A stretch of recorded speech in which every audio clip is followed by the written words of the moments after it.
Hi everyone, it's Rob Watson, the module leader for TECH3501, and this is the video introduction to the fourth lecture, which is entitled People-Defined Participation. And what I thought I'd do this week is I've been mining the work of Herbert Blumer for the last few weeks, and the reason for that is kind of to build up a more detailed picture, but also to get used to some of the concepts and the ideas that are a consequence of what Blumer talks about, because I think there's a kind of an incredibly useful element to this which we can apply in lots of different ways, in lots of different circumstances, in different conditions, all sorts of things. So what we're going to think about is the idea that what we want to, if we're thinking about how we can engage with people and offer leadership and advocacy for people in terms of community media and ideas about community development, then one of the things we've got to do is we've got to understand where people are coming from and how they fit in with the social situation that they're part of, the life worlds that they're part of. So what we're thinking about with this is how do we know that people are acting, I suppose, purposefully? How do we know that people aren't just like sheep being, kind of pushed around, or they're duped into something, or that there's a kind of, there's a kind of an underlying force, if you like, that carries them along? What is it that ensures or tells us that people are operating with a sense of agency, a sense of self-purpose, that they are able to accomplish something on the basis of their needs, their desires, their wants, their goals, and in the context that these things change and that these things mature, or that these things are organised or disorganised, disruptive or consistent. So Blumer's very, very useful in this regard, and he has an interesting take on this, which I think is worth us. And perhaps it's not just my limited knowledge on these things, but I'm not sure that it's taken up in other forms of study insufficiently to understand and give it kind of an underpin. So Blumer kind of asks the question, if society isn't always organised, people make the assumption that we kind of live in a kind of clock, the Newtonian idea of the clockwork universe, is that there is order. And actually it's as likely to be that there's disorganisation, that there is disorder. So when we see people engaging and planning and preparing for that disorder and that disorganisation, then we've got an idea of how they are acting as agents and how they are dealing intelligently with the changes that are for them. So one of the things that changes in society is a kind of diversification of social patterns and social processes. So society changes. It's built into the nature of time moves forward in that sense, and we'll never know what the output of this is. There is no end form that we can look to that says, yes, we've reached the point of nirvana or bliss, or once the revolutions come, we're in a perfect state of grace. We're human and we're corporeal, and we live in the corporeal universe, which itself is changing and over long periods of time perhaps, but it changes and it doesn't stay the same. So we've got to pay attention to the social settings and the social environment that people actually exist in, and that they undertake and plan their actions and their accomplishments. But the idea is, and we've talked about this over the last couple of weeks, is that the processes themselves that drive this, or that are identified with these changes, they're neutral. They don't really, they don't tell us what their starting conditions are, and they don't tell us what the end conditions will be. And often study is about kind of making that leap from one end to the other, rather than looking at the evidence of what and how things change and what drives that change.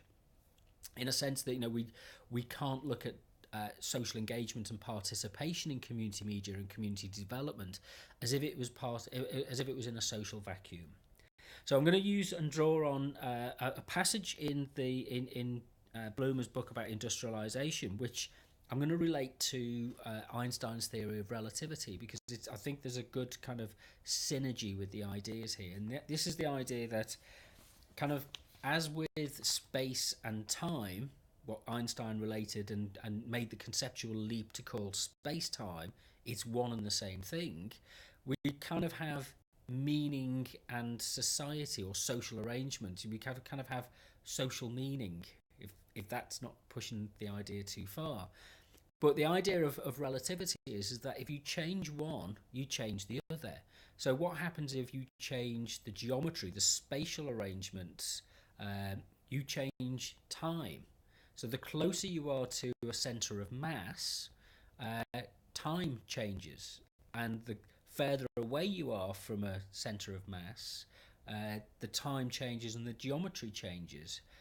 This is a kind of an ongoing process. It's a relationship. And what Bloomer asks is what takes place in the process of formation. So the things that we look at in society, the things that we look at are the kind of occurrences, the events, the people, the social situations. They are formed in relation to other social processes. So what is going on? What's happening? How is it that we're kind of getting a sense of what are the, we're not looking at, if you like, what the factors are that precede this. We're not looking at the things, the end product. We're asking the question, what's the process that drives change? So, it's kind of quite a useful way to get into some foundational principles. Hopefully not too abstract. So I'm going to revisit the community media roles that we've talked about over the last few weeks. So the activist, the steward, the representative, the collaborator, those kind of things.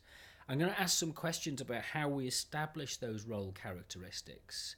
It's kind of like they're the evidence, if you like, of social change and social formations. They're the evidence of the social settings. They're the evidence of the social processes. In fact, they're the kind of only things that we can really work with. It's the people and how the people structure and organise and relate to and thematize their engagement in a particular social situation for particular needs, to meet particular needs and for particular purposes. So in a sense, what we're looking for is what are the contours of the social field? Kind of a two-dimensional ordnance survey map has contour lines. Well, space-time has contour lines in that kind of Einstein kind of approach. So what we'll look at is the idea of kind of what the outcomes. We didn't quite get to this point last week when we were talking this through, but what the kind of outcomes are from the kind of, we'll look at the Myers-Briggs type indicator roles again. So the artisan, the guardian, the rationalist, the idealist. We'll look at those things and we'll ask, what is it that when we examine these roles, that they kind of tell us about the social processes that are underpinning our social engagement and our social relationship. And the key point with this is that if you change the meanings, the definitions, or if they change over time, that congruent and incongruent language that we mentioned last week, if you change them, then you change the social relationships, you change the social dynamics as well, you change the social space. The two are related, they're relational, they're relative in that sense. So you change one, you change the social relationships, you also change the meanings and definitions and understandings of the social roles. So the two are connected in that sense, and we want to kind of ask some questions about what it is that people are actually seeking to achieve and trying to undertake as a kind of set of accomplishments that allow people to move forward. Right, that's 9 minutes, so kind of could carry on and do the whole lecture like this. I'm not sure that would be a good thing, but I've got the PowerPoint presentations ready. I'm just about to post the notes up onto the wiki, and I'm going to get you in the lab looking at some examples and some ideas based on the Myers-Briggs type indicator roles and how you could maybe design and appeal your community media project in order to fit in or to utilize those roles, to kind of take, to kind of use them as a motivation or an understanding of what motivates people to engage with community media.